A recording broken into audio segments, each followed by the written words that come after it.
The All Blacks are the biggest brand in World Rugby. Jonah Lomu, Dan Carter, Richie McCaw, they're favourites for every single Rugby World Cup. But, say it quietly, in the last 4 years, they've looked almost human. They lost to Argentina at home, twice to Ireland, and they're coming off a record defeat in Twickenham to South Africa. In this episode, we're going to plot our path to the final for New Zealand.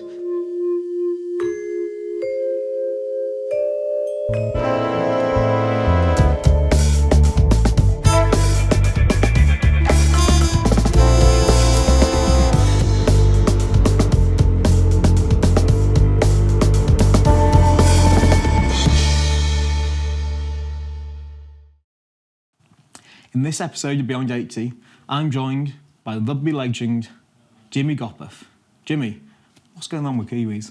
Yeah, it's in a little transition period at the moment, but some say it's a little bit better. We're coming under the radar. No one's really talking about New Zealand at the moment, and especially after the big defeat at Twickenham, which no one saw coming. I think the timing could be perfect the way they're trying to get into this period of the games coming up. And they're going to go slightly underdogs, which is dangerous. Now, we're talking about New Zealand versus France. Another French World Cup, 2007, you were already a professional rugby player. Do you remember that game? What, the forward pass? Yeah, no, I do. It was, to be fair, everyone talks about the forward pass and everything, but I think France just beat us up physically. They didn't really handle that at the time, and you can say it can come down to one pass and one referee decision, but I think the damage was done before that. The way France played, everyone still talks about it. It's a huge one, isn't it? France, first game of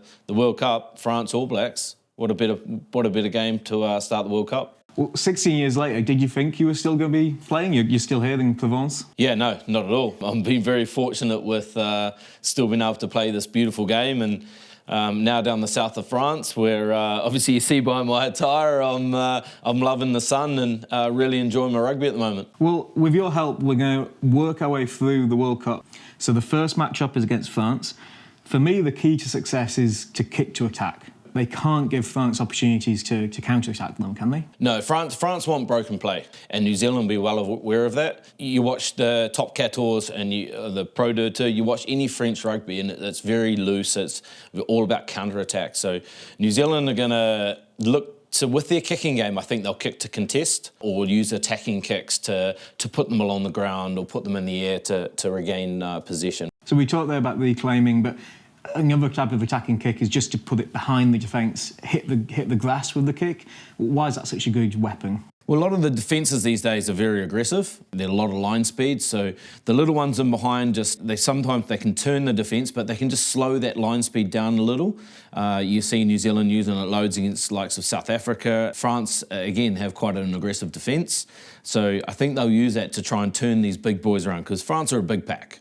And New Zealand will want to move that point of contact. And we talked there about Bobby Barrett and also about Richie Mo'unga. So we don't know the team yet, but it's likely, given recent form, that New Zealand are going to pick them both. They'll pick Mo'unga at 10 and Bobby Barrett at 15. Now, we've got this clip where we can see them operating in that dual positions. So at any one time, even when Bobby Barrett has made this carry, he's on the deck, but Richie Mo'unga's there. And then when Mo'unga goes in to clear the ruck, Bowden Barrett's there for the next one. This is quite a new invention. Yeah, look, I think it's been coming on for probably the last sort of 4 or 5 years now, just slowly. If you've got two playmakers, like sometimes when you're one playmaker, you don't want to get tackled because you want to be in the play all the time, you want to be directing. But when you've got two, it allows them a little bit more freedom to actually take the line on themselves and actually try and create opportunities. You see Bodie stepping up, doing little chip kicks, Mo'unga stepping, and also it creates two sides of attack. And that just puts two minds in the defence and also gives you two options in attack. And we can see that in this clip. We've got Bobby Barrett on the left and Mo'unga, once he's back in play, is on the right-hand side. Yeah, it's huge. And because, as I said, they're both threats, defence are looking for both of them. And if you take your eye off one, then the ball goes there and then you get punished. So New Zealand will be using it quite well lately. So I think they'll use it they'll try and use it very effectively against France in the opener. One thing New Zealand will have to be very aware of, Dupont is very smart. So you'll see him, he'll be looking, he'll be knowing where those two playmakers are, and he'll be seeing where his wingers are and his fullbacks are, and he'll be very aware of that space. So if they're going to use that space, they have to be dead accurate with it. Otherwise, Dupont will be on it, and who knows what can happen when that fella gets the ball. Well, the next one is to pressure Dupont. That's the next way you beat France. Obviously, it's easier said than done. He wouldn't be the best player in the world if it was easy. But I guess one of the ways legally you can do this is make sure that when he's carrying the ball, you put him to deck, so he's not there for the next phase. Yeah, 100%, and you got to keep him on the deck. He's deceptively very, very strong. You got to be on him, but you got to pressure him. You got to give him no time and space. As soon as you give him time and space, or stand off him and let him come at you, New Zealand will be well aware of that, and I'm sure the likes of Sam Cane and Artie Salvia will have him in his sights for sure. And one of the things they talk about is kicking off both feet. Obviously, for scrum halves, that's typically a box kick from the back of the ruck. I guess one of the ways you can put pressure on him is just put a big man in his way, so he has to kick over them. Yeah, definitely. But these days they've got the trains and they keep them longer and trying to protect the nines. But it is, and sometimes Dupont likes to keep the speed in the game. So the defenders around the fringes actually have to be well aware of. Sometimes he'll be a quick ruck and he'll kick straight away without slowing it down like you see some typical nines do, and then building the ruck so he can safely kick. He'll kick pretty quickly on the front foot, so the defenders have no time to react. When we talk about the fringes, using Live Tag Pro, we're going to show what that means now, but we've got these two defenders either side, and their job is just to stay put. Yeah, so either side of the ruck, generally most people call them guards, and their role is typically you have one, and you're trying to have two each side. So your second guard is responsibility is if 9 runs, he's your man. Okay, and number 1 is stays there completely for any inside balls, or if 9 dummies, he can clean up on the inside. Now, the last one for beating France is to deal with the forwards. I'm going to throw you a hospital pass here, Jimmy. How do you stop them? Yeah, you got to take their time and space away, and you got to knock their knees. What we mean by that is you got to literally hit them in the knees, tackle-wise, and make them drop. So last time New Zealand played a big pack was South Africa. They let South Africa get over the gain line 58% of the time. Now, I guess for context, you'd agree that's not good. No, not at all. Anything sort of 50, 55 and over percentage-wise on the gain line, which is the line past the middle of the ruck, is brilliant for attack, because it means you're on the front foot and you can manipulate the defenders a lot easier than getting push back, and then obviously having to kick away possession. So with Dante injured, might help New Zealand a little bit to sort of nullify that gain line in the midfield for sure. So if New Zealand can do that, they'll beat France, and we expect they might get out of their group, in which case they'll face most likely one of either Ireland or South Africa, both teams that they've lost to recently. So let's deal with Ireland first of all. So Jimmy, Ireland are the team who love possession. They love having the ball. Now, people out there might think, well, that's surely every team wants to have the ball. Why did some teams not want to have the ball?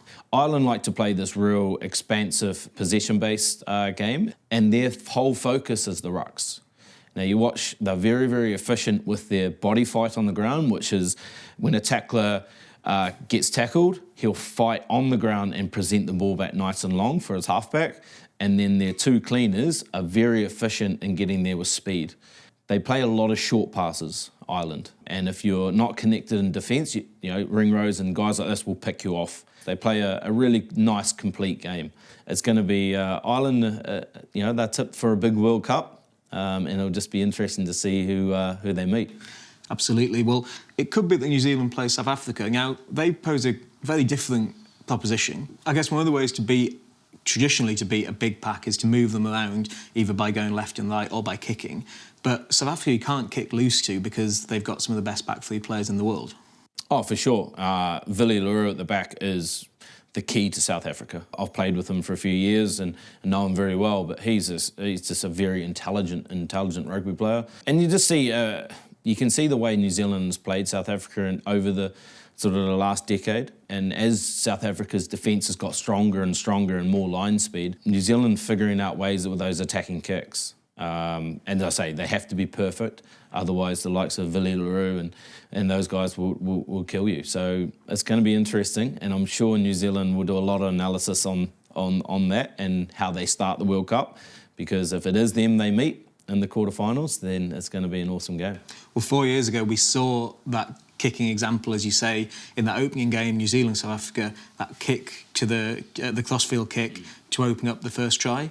I mean, that was a perfect example of what you were just talking about. Yeah, well, I think the first 10 minutes in that game, South Africa just bullied New Zealand. And New Zealand were trying to run it all the time and just getting battered behind the gain line.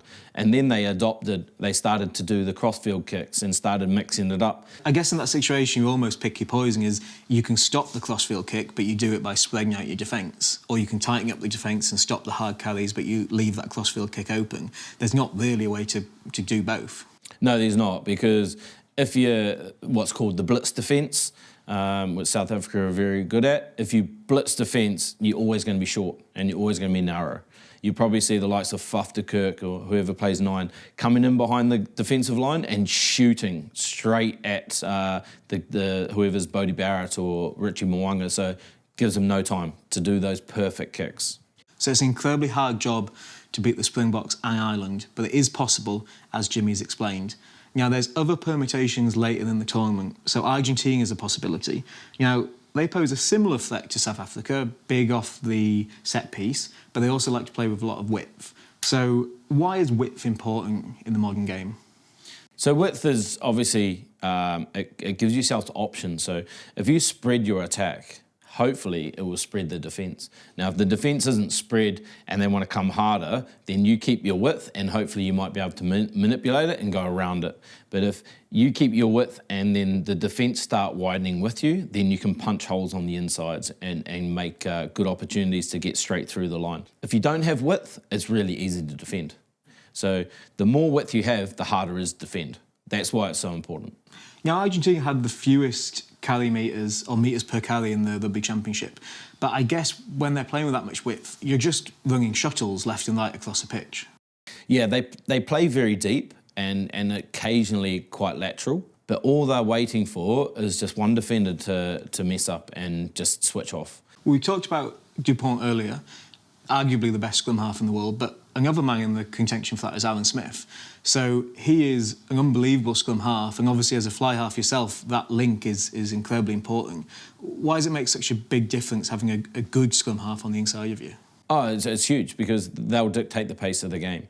And Aaron Smith is I suppose Bodie Barrett and Mo'unga get all the accolades, but Aaron Smith's huge for New Zealand. His speed, his communication, his game understanding is immense. And really, when he's on, New Zealand are on. And we talked about the dual playmakers. That must put more stress on the scrum half, who has to look up and see who's in the best position, rather than just passing to the same. No, it's all done by communication. Okay. And that's where the trust is. And they'll have language, rugby language. Yeah. So, if it's whatever, it could be left and right or whatever it could be, but they'll have that communication and they'll understand by training with each other of when something's called, that's the option. And they'll be very in sync of how those three have worked together for a long time now. So they'll be very in sync of how that works. It's great for kids as well. If you can watch a game on the pitch side, you can hear that communication. It doesn't obviously come across on telly, but you can hear that, and the amount of chat in a professional game is unbelievable. Oh, it's huge, and I say to any young rugby player, just communication is the number one thing that, we all got given a mouth, so we got to use it. And when you communicate on a field, one, you give other players confidence because they understand what you're trying to achieve and so forth, and two, you're giving guidance. And sometimes you just don't even know what you're talking about, but the defence might think you're talking about something, so who knows what's going on. But